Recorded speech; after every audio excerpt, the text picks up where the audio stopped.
En el nombre del Padre, y del Hijo, y del Espíritu Santo. Amén. Dios te salve María, llena eres de gracia, el Señor es contigo. Bendita tú eres entre todas las mujeres, bendito es el fruto de tu vientre, Jesús. Santa María, Madre de Dios, ruega por nosotros los pecadores, ahora y en la hora de nuestra muerte. Amén. En el nombre del Padre, y del Hijo, y del Espíritu Santo. Amén. En las sesiones anteriores hemos visto cómo plantea Santa Catalina, guiada por el Espíritu de Dios, lo que se podría llamar el drama humano o el drama de la humanidad. Nuestra plenitud como seres humanos y nuestra plenitud como sociedad está en el amor, la obediencia y la unión con Dios.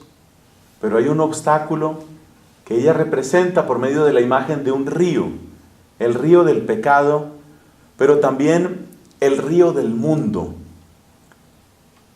Y ese río impetuoso, arrogante, implacable, finalmente homicida, bloquea de tal manera el anhelo natural hacia Dios que incluso algunos llegan a plantear una vida sin Dios. Creen que eliminando el deseo, eliminan la necesidad. Se parecen a una persona que tiene mucha hambre pero no tiene qué comer. Y entonces trata de quitar el hambre, por ejemplo, drogándose, sin dar en realidad el alimento a su cuerpo, que lo necesita. Por supuesto, el efecto que se consigue con eso es solamente destrucción. Según esto, tenemos ese drama que es el drama del río, pero tenemos también una oferta bendita de misericordia, que no es otra sino la donación de la gracia en la persona adorable de Jesucristo. Jesucristo es el puente. Veíamos al final de esta presentación sobre el puente que solo hay una condición: hay que usarlo. Usar el puente, acercarse a Cristo, reconocerse necesitado, no es algo necesariamente espontáneo. Porque hemos dicho que el río del pecado es seductor. Hemos dicho que es engañoso. Hemos dicho que es tiránico, en el sentido de imponerse. Pisa fuerte, el pecado pisa fuerte.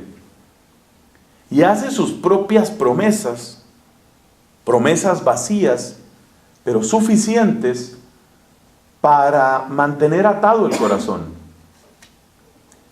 Entonces, ¿cómo llega una persona finalmente a despreciar la propuesta del pecado y apreciar la propuesta de Cristo? Nos damos cuenta que la fortaleza del pecado está siempre afuera, en el sentido de aquellas sugerencias que son propias de su seducción. Es decir, si haces esto, vas a lograr esto otro. El pecado se presenta como una decisión o como una acción desde aquello que hacemos, desde aquello que tenemos, desde aquello que se opina o se cree de nosotros. Esto es muy importante percibirlo, que el terreno de acción del pecado es fundamentalmente lo exterior, la apariencia, la fama, el tener, el comprar y vender. Un hombre tan grande en santidad y sabiduría como San Agustín presenta de esta manera ese drama.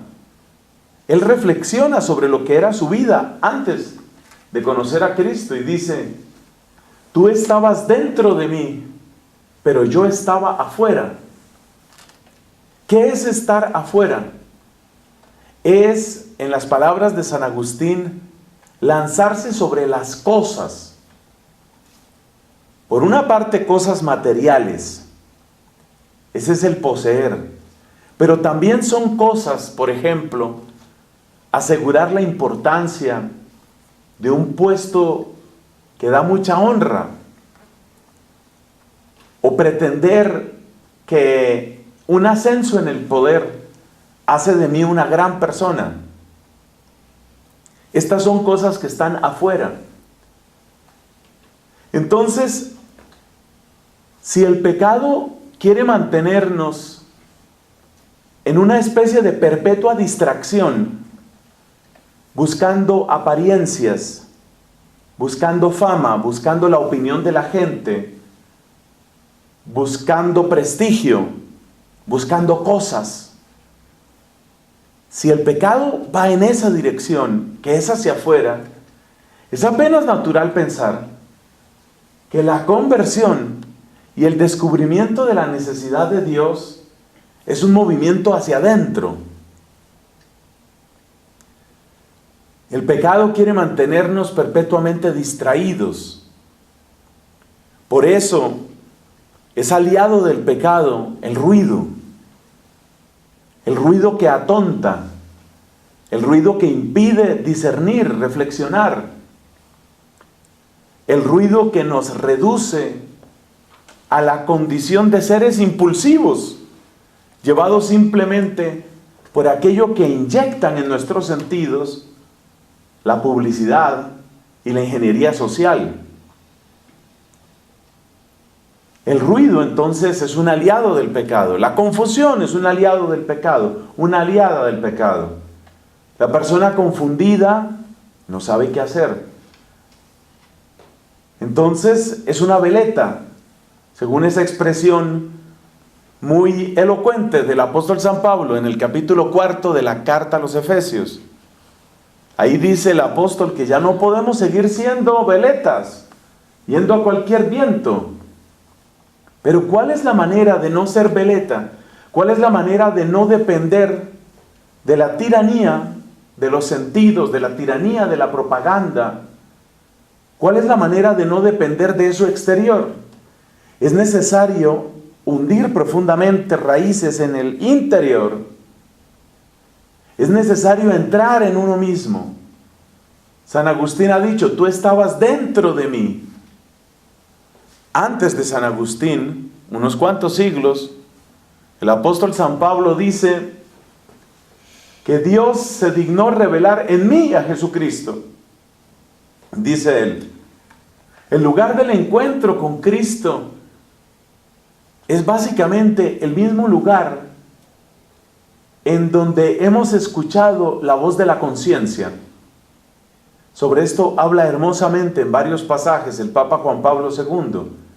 La conciencia como santuario en donde es posible acoger la voz de Dios. Ese movimiento de entrada en sí mismo tiene un nombre en la enseñanza de Santa Catalina. Es el conocimiento de sí. Y en esta primera parte vamos a mirar cuáles son los principales obstáculos que nos llevan a vivir en una especie de perpetua huida, en una especie de perpetuo engaño. Como la persona que tiene un fracaso con una pareja y entonces huye de un fracaso buscando otro fracaso, al estilo de la samaritana. De un fracaso al otro, de un marido al otro, de un millón al otro millón, de un placer al otro placer. Es una perpetua huida. Así como Adán, ya desde el paraíso, que para retirarse de Dios tiene que buscar los árboles y tiene que vivir escondiéndose y huyendo. Huyendo fundamentalmente de sí mismo, huyendo fundamentalmente de esa voz profunda de la propia conciencia. Y por supuesto, es una vida en un engaño perpetuo, porque la verdad fundamental también la podemos recoger de las palabras de San Agustín. aquella frase inmortal: nos hiciste, Señor, para ti. Nuestro corazón está inquieto hasta que descanse en ti. Esa es la verdad del ser humano. Entonces, huir de esa verdad es vivir en un perpetuo engaño. Es como si a una planta que sabemos que necesita buena tierra, buen aire, buen agua y buena luz, le quitamos algo de eso. Por ejemplo, le quitamos la luz y empezamos a echarle aguas de colores a oscuras. No logras que la planta prospere. No puedes reemplazar lo que es indispensable para ella. La estás engañando. Un engaño que la lleva finalmente a la muerte. Eso es lo que sucede también con nosotros. Separados de nuestra verdad fundamental, que es nuestra vocación al encuentro con Dios, a la obediencia de amor a Dios, tenemos que vivir en una especie de engaño permanente. Y por eso la huida continua se convierte, por ejemplo, en nuestra época, en consumismo, una codicia insaciable, que puede ser codicia de placeres, codicia de cosas, codicia de poder. ¿Cuáles son los principales? Aquí está una pequeña lista de los principales factores que impiden, que frenan, que retrasan este conocimiento de sí. Ahí tenemos una enumeración. Porque en la medida en que nosotros vamos eliminando estos obstáculos, también estamos facilitando esa entrada en el propio santuario de la conciencia. No simplemente para descubrir qué es lo bueno y qué es lo malo, sino sobre todo, como veremos en nuestra próxima sesión, sino sobre todo para descubrir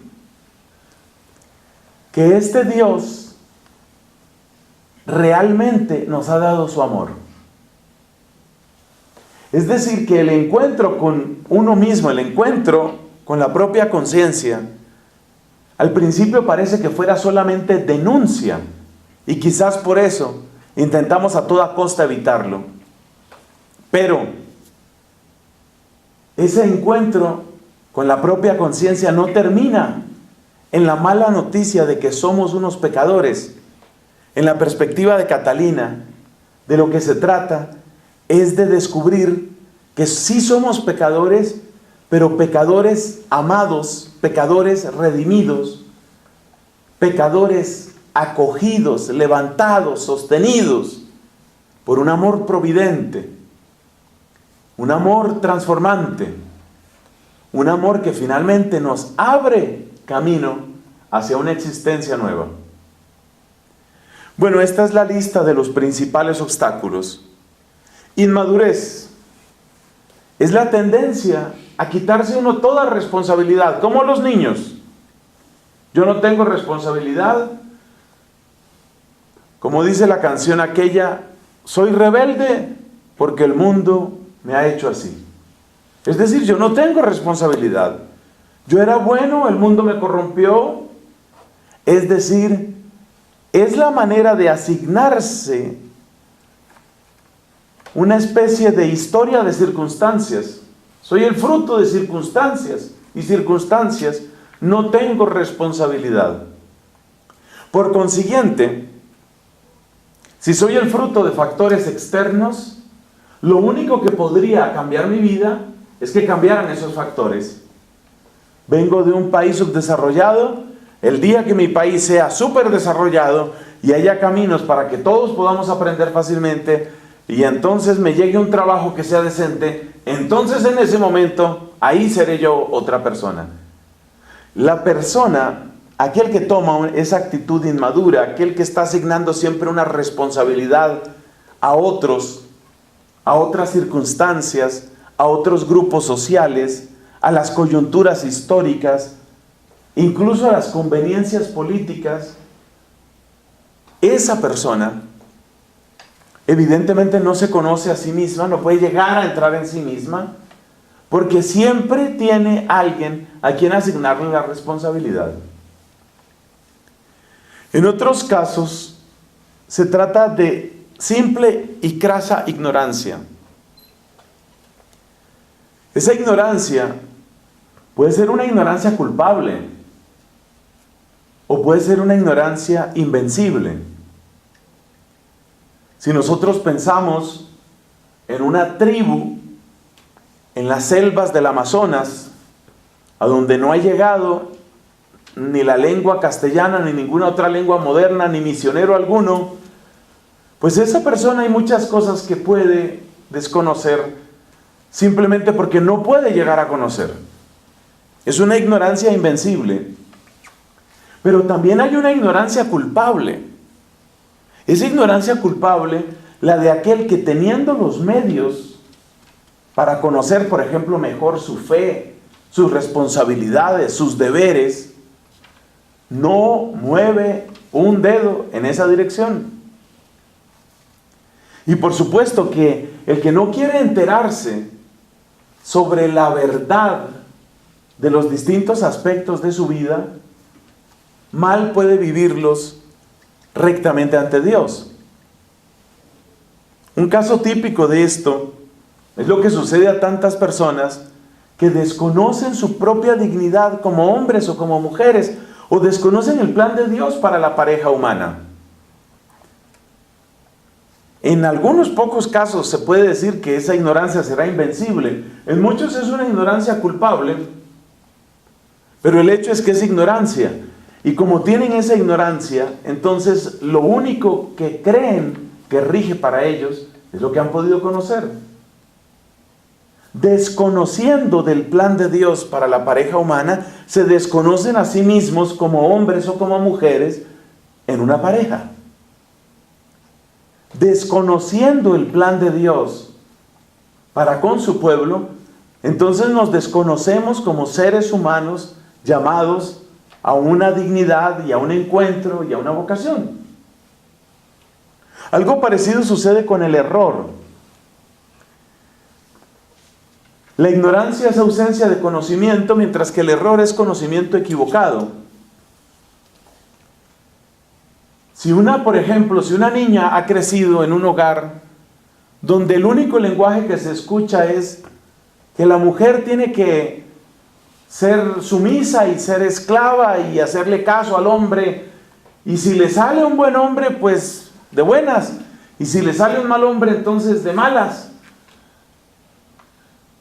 Y esa mujer, con esa ignorancia de su propia dignidad femenina, pero es más que ignorancia, con ese error sobre lo que significa ser mujer, encuentra una propuesta de cualquiera, el primero que pasó por ahí, y se casa con él, pues muy probablemente ese error sobre su propio ser femenino va a tener repercusiones muy profundas.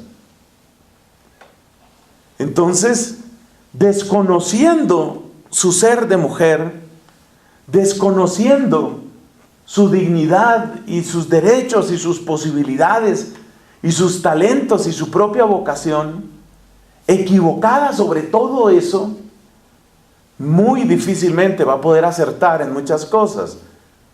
¿Qué tipo de esposa será? ¿Qué tipo de madre será? Entonces hay una dificultad en el error. Observemos una cosa, que estas tres que hemos visto, la inmadurez, la ignorancia y el error, pueden ser manipuladas desde fuera. Es decir, hay gente a la que le conviene mantenernos en la inmadurez. Hay gente a la que le conviene mantenernos en la ignorancia o mantenernos en el error. La gente que repite machaconamente, por ejemplo, el tema de los derechos reproductivos de la mujer, está queriendo a toda costa implantar una idea equivocada en la cabeza de las mujeres, sobre todo de ellas, pero es en toda la sociedad. Entonces hay intereses creados. Cuando nosotros hablamos de estos tres que están aquí, hay intereses creados. Hay gente a la que le interesa que seamos inmaduros. Es decir, que nosotros tomemos nuestras decisiones únicamente como niños chiquitos. Porque es muy interesante que un hombre que puede tener 50, 60 años de edad compre un carro que no necesita simplemente como de niño le pedía al papá o a la mamá, este carrito quiero, solo que ahora el que paga es él. Entonces ese carro que él no necesita, que es un puro lujo y que en cierto sentido puede ser una afrenta a la sociedad por todo el bien que hubiera podido hacer con ese dinero, se lo compra como un niño chiquito. Y eso le sirve al que quiere vender más carros. Entonces le interesa manejar a la persona desde la inmadurez. Cuando se presenta, por ejemplo, la conquista del amor, a muchas mujeres se les presenta la historia del amor y de la conquista del amor como asunto de utilizar tal peinado, utilizar tal perfume, vestirse de tal manera. Eso es una tontería. Cualquier mujer que haya llegado a la edad adulta se da cuenta que ninguna relación seria van a ser así. Pero nos siguen presentando ese tipo de cosas en la publicidad.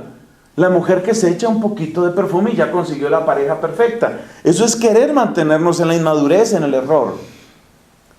Entonces se necesita toda una lucha y toda una lucha previa a la evangelización, porque esto es antes de la evangelización. Una lucha de desenmascaramiento, una lucha de separación. Y esta es la razón principal por la cual en la época en la que vivimos es prácticamente imposible asegurar procesos de conversión si no se saca a la gente de su entorno. ¿Por qué toca sacar a la gente de su entorno y llevársela, por ejemplo, a un retiro espiritual? O llevársela a unas catequesis especiales del camino neocatecumenal o a un cursillo de cristiandad. ¿Por qué hay que llevárselo a unos retiros ignacianos?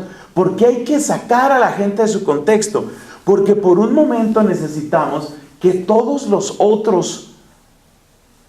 otras voces bajen su volumen. Porque son esas voces las que quieren mantener a la gente en la inmadurez, en la ignorancia, en el error.